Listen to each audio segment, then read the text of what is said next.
Hi folks, good morning. On this Monday morning, first thing you'll notice is the mask that I'm modeling. As a result of what I talked about on Friday and some of the further recommendations that you saw over the weekend, the positive thing is that between a couple of residents and staff members, they've actually made us 75 additional washable masks.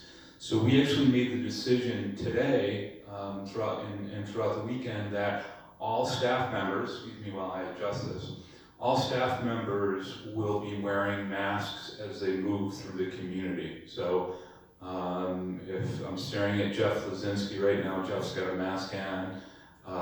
Chuck Kanji has a mask on. He looks like a character from a Mad Max movie. It's a good-looking mask there, Chuck. But so again, because we've had an influx of homemade masks, and we're going to use them. So what you'll see again is all housekeepers, all maintenance staff, all staff here and at gates as they're moving through the community will be wearing a mask. Again, the masks are basically to prevent people who may be asymptomatic from passing it on. And we're going to continue to do everything that we can do here at Canterbury Woods to reflect the recommendations from the CDC and the New York State Department of Health. And this is certainly a recommendation, and because we have the ability to do that with the number of homemade masks that we've got, we're going to continue to do that. We're also going to continue to hoard masks of the clinical variety in our health center. The one I'm wearing right now is actually a clinical mask. It's the same mask that I've been using for 3 weeks. So, even from my perspective, that hoarding will continue.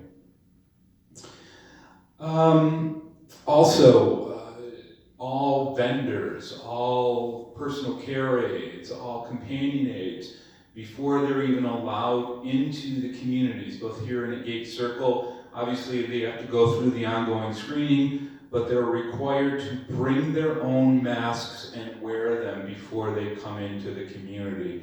So I'm just reiterating that, and we're very clear with them. So even though we have to allow personal care aides and companion aides into our communities, and we have to have vendors come in for deliveries and to fix stuff, they have to bring their own mask, and they have to wear them while they're here.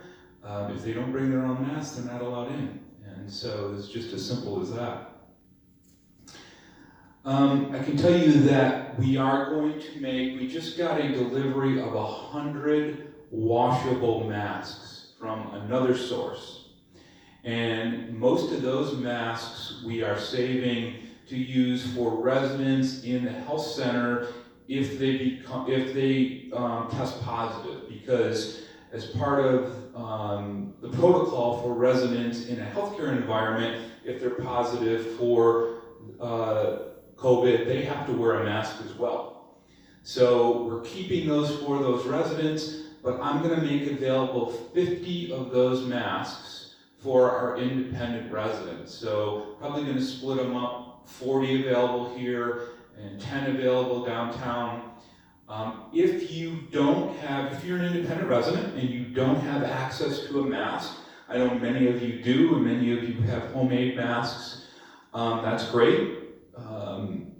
But if you would like a washable mask, they're not available today, probably in the next couple of days, please give the front desk a call, a reception desk a call, either here or at Gate Circle.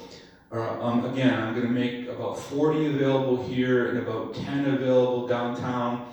They're not going to be available until midweek, but we will make them available to our residents. So if that's something that you would like to avail yourself to, please give our receptionist a call, both here and at Gate Circle.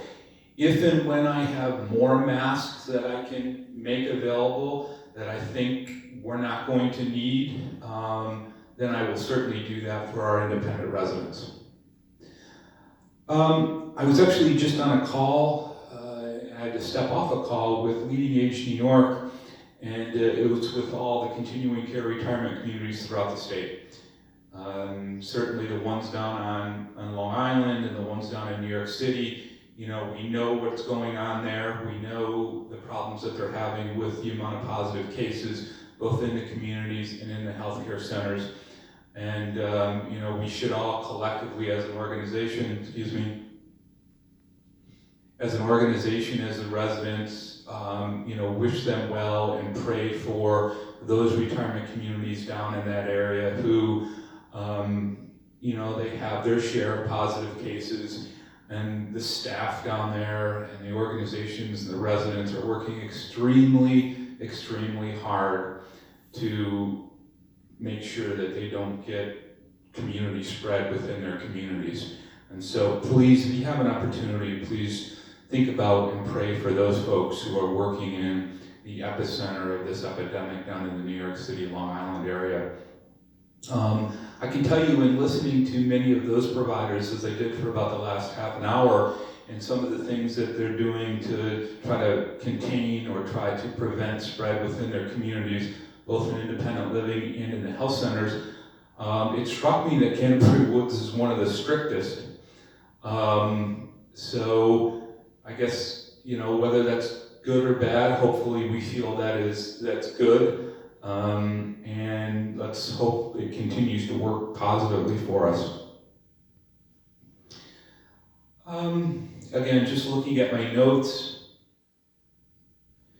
I talked about us continually responding to the updates that we get almost every day from the CDC and the New York State Department of Health. I want to reiterate that Isidore DeMarco, our nursing home administrator, is on a conference call with many of his staff and nurses every single day with the New York State Department of Health relative to updates and best practices and protocols, etc., for dealing with and preparing for the possibility of any positive cases within our health centers.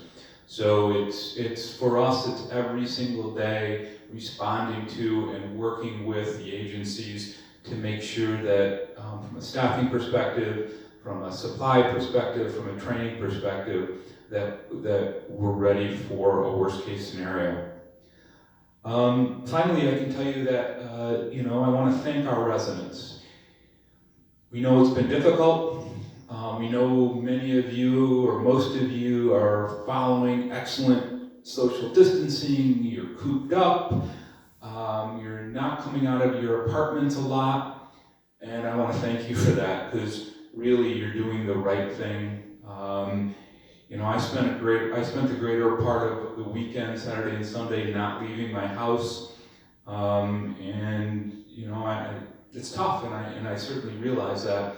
But for our residents who've been cooped up in their apartments for days on end, we know it's difficult. And I appreciate your understanding. I appreciate your flexibility. I appreciate your patience as we continue to move through this process. And again, you're certainly doing the right things for yourself.